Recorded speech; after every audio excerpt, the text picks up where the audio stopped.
Ini tentu terkait dengan perilaku Kaisang kemarin dan keluarganya. Dan kita harap agar itu bisa berjalan juga. Itu salah satu yang kami sebut tadi, kerja-kerja netizen plus 62.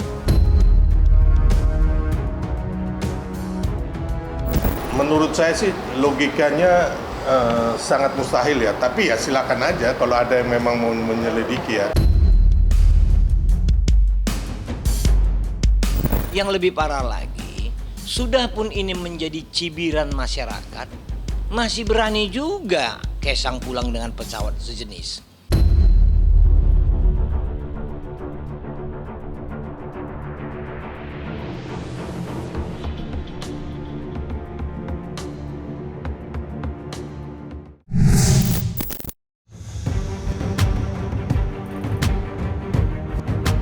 Usai tertangkap kamera berpergian ke Amerika Serikat dengan menggunakan pesawat pribadi alias private jet, sorotan tajam pada Kaisang Pangarep seakan tidak ada habisnya. Kini, efek domino dari kontroversi pesawat pribadi Kaisang telah berbuntut pada sebuah laporan dugaan tindak pidana korupsi yang dilayangkan seorang anak bangsa kepada Badan Penegak Hukum Amerika Serikat, di mana sang pelapor menuding adanya praktik korupsi luar negeri alias FCPA. Laporan itu sendiri muncul lewat sebuah cuitan di salah satu jejaring sosial yang menjelaskan hal tersebut.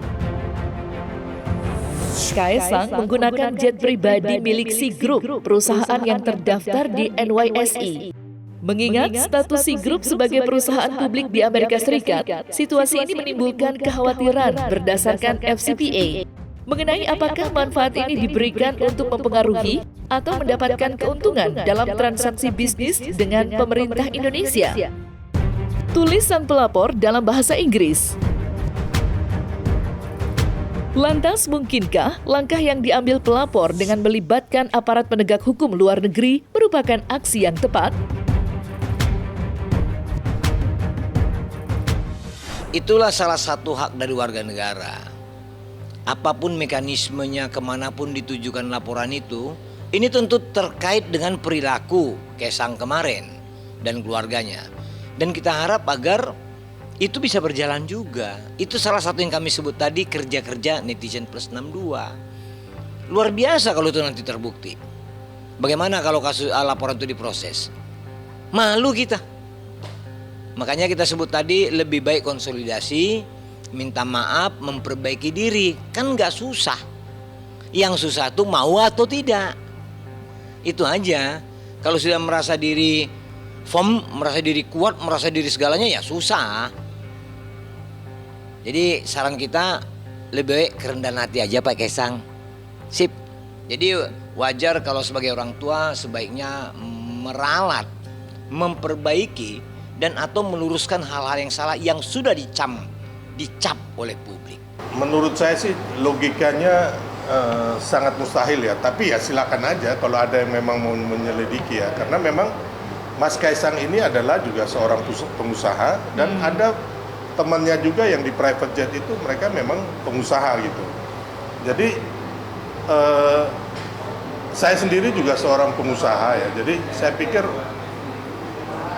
masyarakat banyak juga yang menggunakan private jet gitu. Jadi bukan suatu hal dosa besar ya orang menggunakan private jet gitu, sepanjang tidak menggunakan ini atas fasilitas negara atau uang hasil korupsi atau kejahatan. Jangan sampai ada unsur-unsur untuk kepentingan suap kan gitu. Jadi ini KPK ataupun aparat penegak hukum harus coba menelusuri terkait dengan biaya yang dikeluarkan oleh Mas Kaisang untuk bepergian tersebut dengan menggunakan private jet. Jangan sampai nanti ada upaya-upaya pihak tertentu yang coba memanfaatkan Mas Kaisang untuk kepentingan mendapatkan fasilitas-fasilitas dari orang tuanya untuk kepentingan usaha, bisnis atau yang lainnya. Jadi tidak adalah privilege, apakah itu untuk kepentingan politik atau untuk bepergian. Jangan sampai ini ada hubungannya dengan Pak Jokowi yang orang tuanya yang terkait dengan suap ataupun kepentingan-kepentingan bisnis yang coba memanfaatkan Mas Kaisang ini harus ditelusuri. Saya berharap sekali aparat penegak hukum menelusuri terkait dengan hal tersebut. Yang lebih parah lagi, sudah pun ini menjadi cibiran masyarakat, masih berani juga Kaisang pulang dengan pesawat sejenis. Jadi kalau tadinya berangkat alasannya numpang temen, tapi ketika pulang dengan pesawat yang sama nggak mungkin lagi numpang namanya.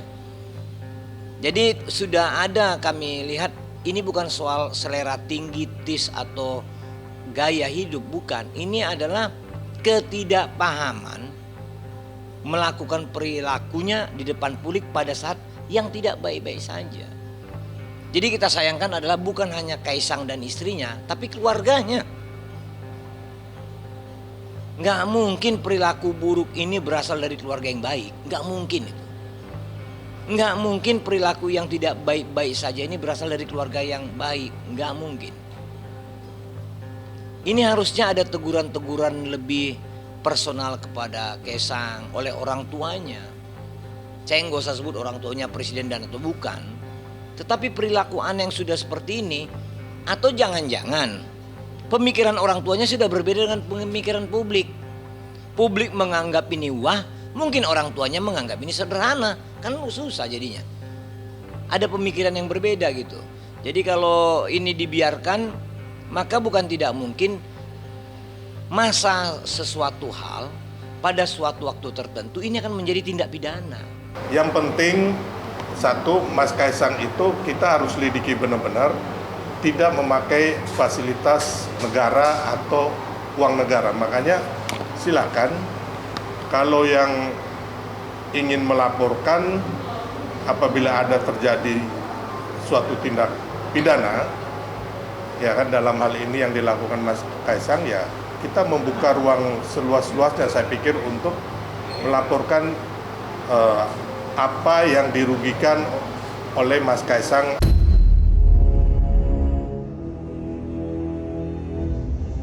Kontroversi keberangkatan Kaisang ke luar negeri dengan menggunakan jet pribadi memang telah memancing perdebatan sengit di kalangan masyarakat.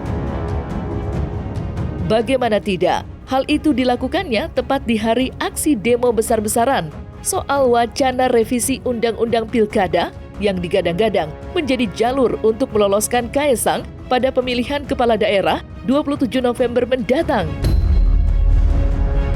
Sontak saja, satu persatu tokoh pun buka suara dan memberikan pandangannya. Salah satunya adalah Iskandar Sitorus, selaku pengamat korupsi yang blak-blakan memberikan komentar tentang dugaan gaya hidup glamor dari Kaisang Pangarep dan sang istri Erina Gudono. Apalagi Kaisang tidak hanya dituding memanfaatkan fasilitas negara, tetapi juga diduga lolos dari pemeriksaan bea cukai usai menginjakan kaki di tanah air.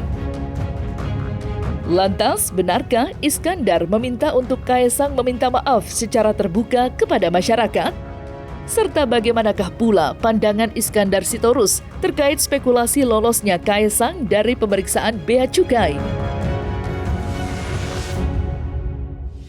Iya, itu menambahi persoalan ketika membawa atau membeli barang mewah dari luar negeri, dia tidak tunduk pada aturan. Padahal bulan lalu saudara-saudara kita bahkan TKW dan TKI pulang dipajakin. Diminta bea, ditetapkan beanya, cukainya ditetapkan. Jadi kalau kita pikir jangan ada diskriminasi lah aparat bea cukai.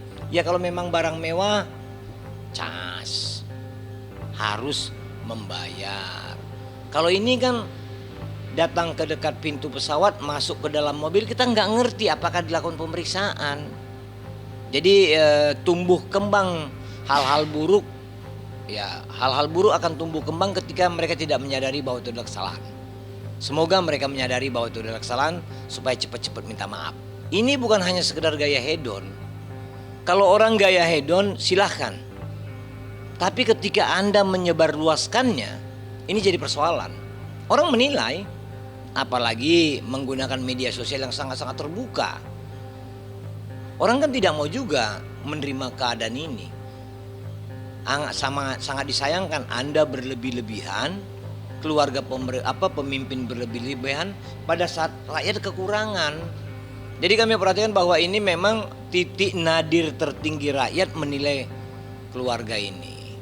Semoga tidak menjadi amok atau kerusuhan yang tidak terkontrol. Yang kita takut adalah ini dirawat sedemikian rupa menjadi persoalan besar. Jadi sebaiknya keluarga ini melakukan ralat langkah-langkah tertentu sesuai dengan etika kita orang timur, ya minta maaf lah. Kan minta maaf juga adalah hal yang baik, mulia, ketimbang ngotot. Publik nggak terima dengan ngotot. Saran kami kepada keluarga Kaisang, minta maaf ke publik lah. Rendahkan hati supaya publik tidak marah lagi. Tapi itu juga tergantung bagaimana publik. Kalau cara meminta maafnya pas, momentumnya pas, diterima oleh publik, semoga ini tidak menjadi bergulir seperti bola salju. Tapi kita cenderung melihat ini menjadi trigger yang buruk bagi keluarga presiden yang akan mengakhiri masa jabatannya, begitu. Bisa aja nanti pada presiden baru dilaporkan hal ini kan. Kalau sekarang mungkin publik masih ketakutan, segan, dan mungkin mekanismenya terganggu. Tapi begitu orang tuanya berhenti jadi pemimpin, kan tidak bisa polisi nanti melarang laporan. KPK tidak bisa melarang laporan. Kejaksaan tidak mungkin melarang laporan. Mau seperti itu? Kan sayang. Kepemimpinan yang baik itu seperti filosofi orang Jerman. And the good, alles good. Awal yang baik berakhir dengan baik. Kalau kami perhatikan, ada sesuatu yang tidak baik di penghujung ini. Harusnya begitu. Jadi kalau sekarang kondisinya tidak baik-baik saja, maka di awal itu sudah pasti tidak baik. Bagaimana flexing yang hanya selembar foto, itu kemudian ketika diunggah atau diupload, itu menjadi bahan pencarian, bahan informasi. Unik kan, hanya dengan ngutuh jendela orang sudah bisa menyebut itu adalah private jet. Bahkan bisa masuk kepada jenisnya sekalipun. Masuk kepada transaksi ekonominya. Jadi kalau kita perhatikan bahwa ini bukan soal apes tidak apes. Ini soal alam. Alam sudah menentukan harus seperti ini.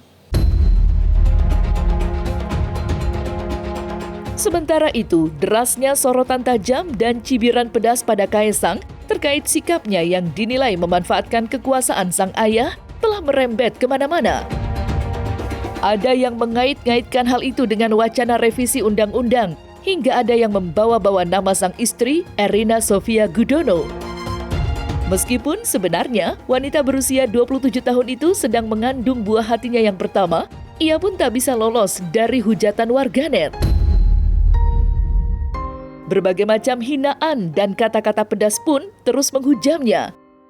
Mulai dari mengungkit kembali kemenangan Erina di kontes Putri Indonesia yang dinilai kontroversial oleh sang juara kedua, hingga menyerang fisiknya yang dituding memiliki bau badan kurang sedap dan sangatlah menyengat. Cuitan itu luar biasa ya, kalau udah sampai pada fisik, ya sampai ke ketek dan lain-lain, kami pikir itu adalah udah marahnya udah diubun-ubun gitu. Dia hanya bisa melampiaskan kepada hal yang kita anggap sepele padahal prinsip gitu. Itu sepele sekali kan, bau ketek gitu. Tapi sesungguhnya prinsip pengertian bau ketek ini adalah orangnya jorok, tidak merawat diri. Bagaimana dia mau merawat orang lain, kan kurang lebih seperti itu. Nah jadi semoga tidak berkembang kepada yang tidak baik lah. Saran kami kepada keluarga Pak Kaisang, segera minta maaf ke publik. Minta maaf itu bukan barang hina kok. Begitu deh.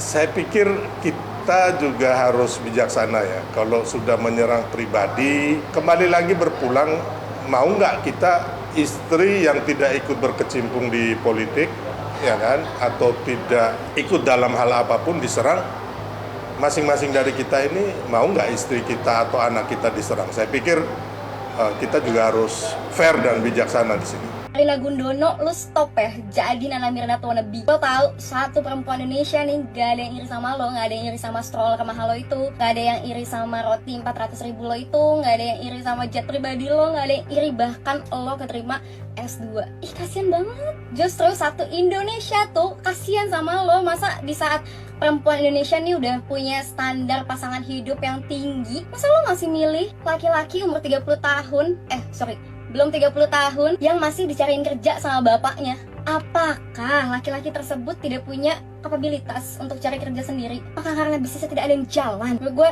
stop ya, update kampus lo itu social justice, mana justice-nya nggak ada. Menurut gue buat Mbak Irina stop pakai Instagram eksklusif something biar orang-orang pada bayar lihat konten lo. Stop ya Irina, lo itu cuman mbak Jawa mediocre yang privilege, yang kalau lo nggak nikah sama Widodo Dynasty, lo tuh bukan siapa-siapa. Saya pikir enggak ya. Sepengetahuan saya selama ini kita juga sama-sama tahu Pak Jokowi anak-anaknya itu sampai dihina ya, seperti Ibu Iriana, termasuk yang etes cucu mereka itu dihina juga, dijelekan, mereka nggak pernah melaporkan. Jadi intinya ya begitulah keluarga Pak Jokowi ya, yang selama ini kami selalu tahu, kami selalu bersama-sama dengan mereka tidak pernah melaporkan hal-hal yang demikian. Kita percaya bahwa Netizen Plus 62 akan terus bekerja. Satu titik pintu masuk bagi netizen akan menjadi sebesar dan selebar langit. Nggak bakalan ada yang bisa ditutupi lagi. Dan kedepannya mengenai pilkada ini nanti, ya sudah kita ikuti keputusan MK, mari kita berkompetisi secara sehat. Ya kan? Secara baik, kita melihat nanti yang akan dipilih oleh rakyat itu adalah calon gubernur atau calon bupati yang mempunyai visi, misi, dan rekam jejak yang baik. Jadi itu sekarang yang harus sama-sama kita semua, intinya bahwa ayo kita bertarung dengan atau berkompetisi agar pilkada kali ini bisa menghasilkan pemimpin-pemimpin di daerah yang baik, yang benar-benar mau berbuat untuk rakyat.